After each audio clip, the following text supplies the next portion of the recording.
একটা ছোট্ট গ্রামে থাকতো রাহুল আর প্রিয়াঙ্কা। ওরা ছিল একেবারে দারুণ বন্ধু।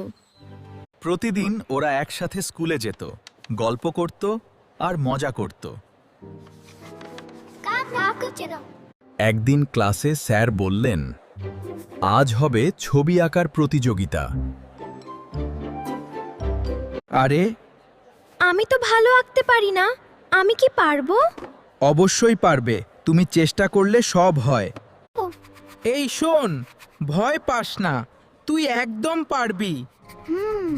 আমি তো আছি। তারপর রাহুল প্রিয়াঙ্কাকে নিয়ে বসে গেল। ফুল, গাছ, আকাশ সব ধীরে ধীরে শেখাতে লাগলো। প্রতিযোগিতার দিনে প্রিয়াঙ্কা মন দিয়ে দারুণ একটা ছবি আঁকল। তারপর ফলাফল বের হলো আর সবাই অবাক। প্রিয়াঙ্কা প্রথম হয়েছে।